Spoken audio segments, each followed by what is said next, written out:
O cerco está fechando, hein? Saiu matéria na BBC, em português a BBC, que mostra que o FBI pode começar já a investigação contra o Bolsonaro. E se ele for preso nos Estados Unidos, ferrou para ele e ferrou para sempre. Pois bem, enquanto isso, no Brasil, o governo Lula está derrubando sigilos de 100 anos do governo Bolsonaro. Um dos sigilos é sobre visitas ao Palácio do Planalto. E saiu ali uma bomba. A bomba é a seguinte: um dos organizadores do ataque ao Capitólio, que foi no dia 6 de janeiro de 2021, ele visitou o Palácio do Planalto em 2022. O nome dele é Daniel Beck. Vou mostrar a foto aqui do sujeito. E aí você vai ver quem é. Daniel Beck é esse sujeito aqui.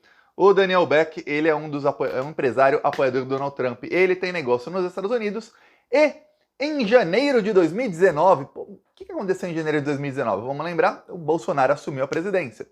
O Daniel Beck também abriu um negócio no Brasil. Ele abriu uma empresa de carros blindados. É uma empresa que pega um carro normal e transforma em um carro blindado. Ok, para vender para a polícia ou para tribunais, tudo mais. A empresa dele chama Combat Armor Defense. Já fiz alguns vídeos aqui no canal em que eu citei esse Daniel Beck. Esse Daniel Beck, no dia 5 de janeiro de 2021, ou seja, um dia antes, na véspera do ataque ao Capitólio, ele estava com o Eduardo Bolsonaro no Trump Hotel.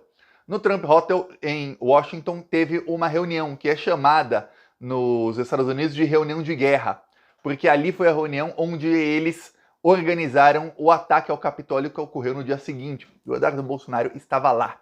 Daniel Beck estava lá o Giuliani, que é advogado do Trump, ex-prefeito de Nova York, estava lá o Mike Lindell. Mike Lindell é esse sujeito aqui da foto que eu vou te mostrar, que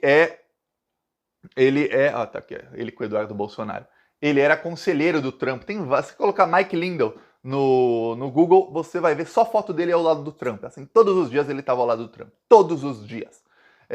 Eles participaram dessa reunião e organizaram a tentativa de golpe de Estado dado. Justo depois disso, Daniel Beck aparece no Palácio do Planalto, visitando o Bolsonaro, ficou lá por 2 horas e o Bolsonaro faz um ataque nos mesmos moldes. Muita coincidência, né? Você fala, mas Thiago, será que dá para piorar a situação? Porque só isso é pouco. Pois bem, se é pouco para você, vamos falar. O Daniel Beck ganhou contratos e recebeu 30 milhões de reais do governo Bolsonaro. Tá bom, o que é mais?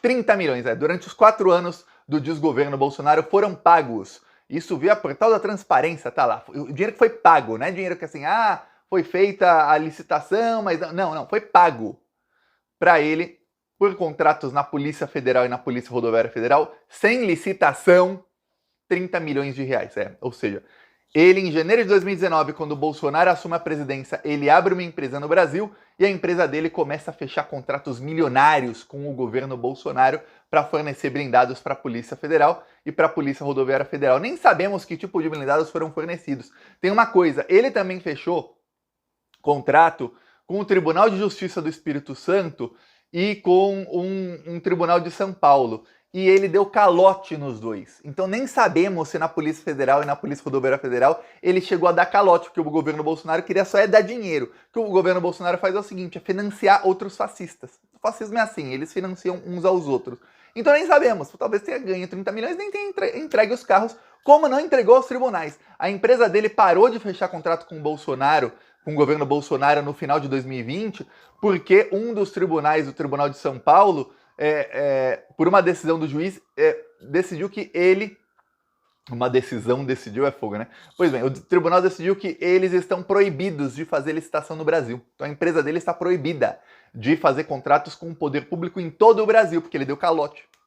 Ele deu calote, inclusive o juiz na decisão fala, ele deu um prejuízo grande aqui. Ele sofreu uma multa, o dinheiro não foi pago para ele, sofreu uma multa, pagou a multa, mas imagina que o tribunal precisava dos carros, os carros deveriam ter sido entregues, não foram entregues, aí o tribunal fica assim, fica o juiz ou quem quer que precisava ali sem carro. No Espírito Santo a mesma coisa, o juiz no Espírito Santo também decidiu que ele não pode fazer mais contratos, porém aí só com o Tribunal do Espírito Santo. Mas o de São Paulo não, colocou todo o poder público no Brasil. Então aí acabou a mamata dele, que ele não podia mais vender para a Polícia Federal e para a Polícia Rodoviária Federal. Ou seja, o governo Bolsonaro, o Jair Bolsonaro, né? O governo não, aí Jair Bolsonaro, não apenas ele se encontrou com um dos organizadores da invasão no Capitólio, onde morreram 5 pessoas, lembre-se disso, morreram 5 pessoas. Ele também financiou, pagando 30 milhões de reais. Para um cara que dá calote, para um caloteiro. Esse é o nível do governo Bolsonaro. Isso estava acontecendo debaixo dos nossos narizes e a gente não podia saber. Por quê? Porque tinha sigilo de 100 anos. Agora, tudo isso que eu tô falando sobre ele participar desse ataque ao Capitólio, não sei o quem digo. A CPI do Capitólio lá nos Estados Unidos tem um comitê com 11 parlamentares lá que está investigando isso. Esse comitê só chegou tão longe porque nós temos muita sorte, os americanos também têm sorte, que os fascistas são muito burros. O pessoal do Donald Trump queria, quando começou essa CPI, eles queriam esvaziar a CPI. Então o que eles fizeram? Eles falaram, não vamos indicar membros do Partido Republicano para a CPI. Eles poderiam ter 6 dos 11 membros. E eles não quiseram indicar. Aí 2 republicanos falaram, não, eu quero participar só para ver o que está acontecendo. E aí ficaram 9 democratas e 2 republicanos na CPI lá. Aí, com maioria democrata, começaram a investigar. E quando eles perceberam o tamanho da burrice, já era tarde demais. Que pessoal burro, que pessoal burro. E aí a CPI começou a investigar. Várias das provas que temos aí contra o Donald Trump, contra os golpistas dos Estados Unidos, foram descobertas, assim, quase tudo que foi tornado público contra eles foi descoberto pela CPI lá. E a CPI lá não tem o mesmo poder que uma CPI no Brasil. E CPI nos Estados Unidos não é tudo público, como é no Brasil. No Brasil, você vê que fazem lá um escarcéu, aí é tudo público. É bom no Brasil que escancara os crimes. Lá não. Os depoimentos são todos, quase todos, eles são secretos. E depois de muita investigação, eles vão anunciando as provas. E aí, a CPI começou a ir para cima do Trump e eles meio que esqueceram dos contatos internacionais do Donald Trump. E agora, os deputados voltaram a lembrar. Falaram, opa, peraí. Se aconteceu no Brasil... Qual é a ligação desse ataque que aconteceu no Brasil, que parece com um ataque aqui dos Estados Unidos, com um ataque no Capitólio aqui? Começaram a pensar os deputados, falaram, peraí, vamos ver aqui os documentos. E não é que o Eduardo Bolsonaro estava naquela reunião, filho do presidente Jair Bolsonaro? Então agora, o que os deputados estão falando é que o Eduardo Bolsonaro vai voltar para o centro das investigações. O foco deles é prender o Donald Trump. Mas o Eduardo Bolsonaro vai voltar a ser investigado, porque quando começou a CPI, nos 4 ou 5 primeiros meses, eles estavam indo para cima dos contatos da rede internacional de contatos do Donald Trump. E eles pararam, porque eles começaram a descobrir muita coisa do Trump lá nos Estados Unidos. Então falaram, peraí, isso deixa para depois. Isso deixa, vamos aqui focar nele. Agora não. Agora que teve um fato novo. O fato novo é o seguinte, gente. Essa quadrilha terrorista, lá eles chamam de terrorismo, viu? Né? Igual a... Tava lendo matéria. Às vezes você vê eu aqui no Planeta Brasil chamar esse pessoal de manifestante, porque eu leio muito. Leio no UOL, no Globo, na Folha, tudo que você imaginar de site. E eles chamam o pessoal de manifestante no meio do texto. O G1 é o portal que mais chama, pelo menos nos títulos, de terroristas. Isso que aconteceu no Brasil. Porém, no meio do texto, muitas vezes chamam de manifestante. O UOL, Folha, quase todo o texto chamam de manifestantes. Às vezes chama de vândalos. Às vezes. São terroristas. Lá nos Estados Unidos não, chamam de terrorista. Aí ele falou, peraí, tem uma célula terrorista aqui. O mesmo crime que aconteceu aqui, aconteceu ali também. Peraí. Aí você vê, são os mesmos atores. O Eduardo Bolsonaro tá lá, o Daniel Beck estava lá e também no Brasil. Agora eles vão ter que ligar qual é a conexão do Daniel Beck, que é esse rapaz que eu mostrei aqui a foto, que ganhou 30 milhões em contratos do governo Bolsonaro, com o ataque que aconteceu no Brasil. É aquilo que eu sempre é falado, follow the money, siga o dinheiro que você chega nos mandantes do crime. E aí você tem uma coisa, você tem um indício fortíssimo que ele abriu a empresa justo quando o Bolsonaro assumiu. Também tem outro, e ele visitou o Bolsonaro. Depois, alguns meses depois, se eu não me engano, em agosto do ano passado, ou seja, perto da eleição, também o sócio dele, que é sócio dessa empresa no Brasil, também visitou o Palácio do Planalto. Uma outra coisa que isso é notório, eu falei em vídeos passados, é o seguinte: o Daniel Beck conseguiu contratos com a Polícia Federal e a Polícia Rodoviária Federal depois do encontro que ele teve com o Eduardo Bolsonaro nos Estados Unidos. Aí depois daquilo os contratos começaram a jorrar. Aí depois teve o caso do Capitólio, onde eles se encontraram também. E a CPI lá nos Estados Unidos não conseguiu prova, mas tem um advogado, ele é advogado e jornalista norte-americano, Seth Abramson. Ele escreveu textos e ele diz o seguinte, que nessa reunião, ele deu lá todos os nomes, eram 19 pessoas nessa reunião de guerra lá, antes da invasão do Capitólio. Ele disse que o Eduardo Bolsonaro levou esse Daniel Beck como convidado dele, que ele foi lá como convidado do Eduardo Bolsonaro. E não se sabe qual que era o papel dele lá. Tanto é que ele está solto até hoje nos Estados Unidos. Não sabe qual foi o papel dele na organização daquilo, mas ele estava lá.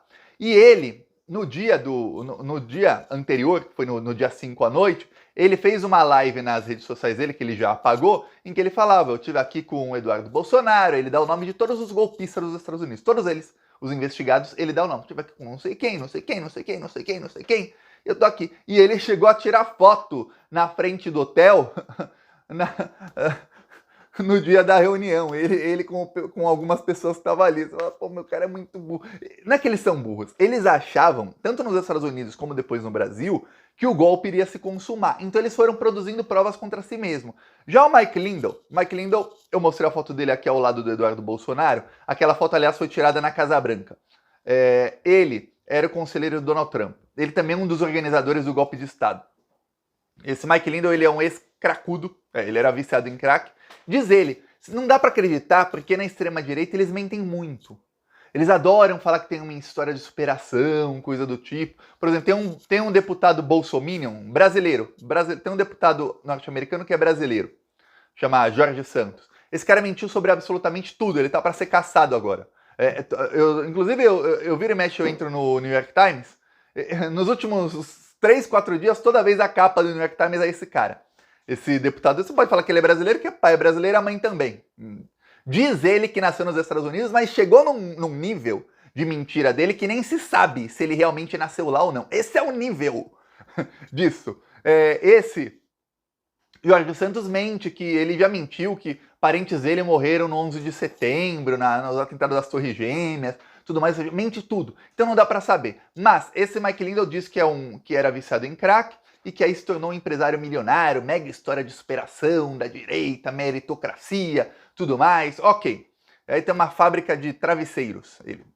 Ok. O Mike Lindell, no dia da invasão do Capitólio, ele estava andando na rua, fazendo uma live no Facebook. Assim na verdade. A live dele era desse jeito. Então ele estava assim, fazendo a live. Em determinado momento da live, ele cita o Bolsonaro. Ele tá fazendo a live e ele fala, eu me encontrei ontem com o filho do presidente do Brasil, Jair Bolsonaro. E aí, quando ele vai falar o que ele estava conversando com ele, porque ele fala tudo, não é que ele estava escondendo, ele fala tudo. Alguém o reconhece, porque ele estava toda hora na TV ao lado do Trump, fala, Michael, Aí ele cumprimenta lá o fã dele, e ele esquece o que estava falando e muda de assunto. E aí não ficamos sabendo o que ele conversou com o Eduardo Bolsonaro no dia em que eles organizaram um golpe de Estado nos Estados Unidos, porque um imbecil fã dele o reconheceu justo na hora. Olha que sorte do Eduardo Bolsonaro, que senão ele tava no centro, ele continuaria no centro da investigação, porque o Mike Lindell ia ferrar o Eduardo Bolsonaro ali, sem saber que estava ferrando, porque ali foi horas antes da invasão do Capitólio, ele achou que a invasão ia se concluir em golpe. Assim como no Brasil, muitos produziram provas contra si mesmo, gravaram vídeo durante a invasão dos prédios dos três poderes no Brasil, porque achavam que ia ter golpe, que eles seriam tornados heróis nacionais. Deu tudo errado. Nos Estados Unidos, as instituições não são fortes como no Brasil, nesse âmbito de ir para cima dos golpistas, dos terroristas. No Brasil temos aí mais de 2.000 presos terroristas. Nos Estados Unidos foram 350 a 400, não tem número oficial não, 350 a 400 presos. Depois começaram a prender alguns mais graúdos, mas até hoje tem investigação, tem isso, o Procurador-Geral da República lá, que em inglês é o General Attorney, escolhido pelo Joe Biden, não fez nada. Não fez absolutamente nada. Tem a CPI indo para cima. Muitos que foram presos acabaram presos por conta de... Vou dar um exemplo. Steve Bannon, quando passou um tempinho na cadeia, ele foi preso porque ele foi intimado e ele não foi. Isso lá é crime. Só por isso. Senão não ia. Senão não ia. Ele foi preso porque é burro. Por isso. Outros foram presos também por um detalhe assim e acabaram sendo presos. Não prenderam os caciques. O Donald Trump tá solto até hoje.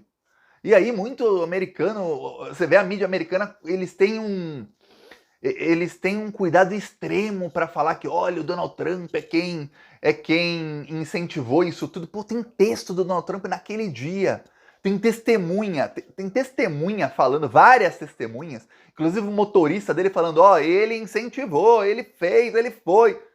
E nada, nada. No Brasil não, você já vê mais de 2.000 presos aí, já prenderam o Anderson Torres, já prenderam um, prenderam outro, já tem prova para prender o Bolsonaro. Então a coisa vai ficar bem feia agora para Eduardo Bolsonaro e para a família Bolsonaro nos Estados Unidos. E agora tem uma nova linha de investigação aí para a Polícia Federal do Brasil, que é um dos organizadores lá dos Estados Unidos tem contratos, ganhou contratos milionários no Brasil, muitos deles sem licitação, um cara que é caloteiro, deu calote em tribunais do Brasil, que contrataram a empresa dele não entregou os carros, e ele tem a ligação dele com o Eduardo Bolsonaro, ou seja, tem aí a ligação dos dois atentados terroristas, um nos Estados Unidos, outro no Brasil. A gente está lidando com uma célula terrorista internacional. Inclusive, hoje, todos esses terroristas estão na Flórida. Está Bolsonaro, Malafaia, Carlos Bolsonaro, Mourão, Sérgio Moro, Ciro Nogueira, Ibanez. Tem notícia que Ibanez também foi para a Flórida, porque está todo mundo lá em Orlando. O que estão tramando lá em Orlando? Eles devem estar apavorados com o Anderson Torres. E ó, parece que a Polícia Federal pegou o celular do Anderson mesmo, viu? Tem uma coisa, o Anderson Torres, ele chegou no Brasil sem o celular. Falou que esqueceu nos Estados Unidos. A polícia brasileira pode pedir busca e apreensão nos Estados Unidos para pegar o celular e trazer para o Brasil, sabia disso? Não pense que só porque ele esqueceu, se souberem onde está o celular dele, se acharem, traz para o Brasil. Por quê? Dizem que pegaram o WhatsApp web dele. Pegaram o WhatsApp dele. Aí ele falou que o WhatsApp dele foi clonado. Essa é a versão do Anderson Torres. Se pegarem o celular, a mesma conversa que está aqui, está no computador, aí a desculpa dele vai por água abaixo, né? Então, veremos aí os próximos passos disso tudo aí, mas ó, a coisa vai ficar bem feia para o pessoal lá nos Estados Unidos também. Ó, peço aí sua inscrição no canal. Falou!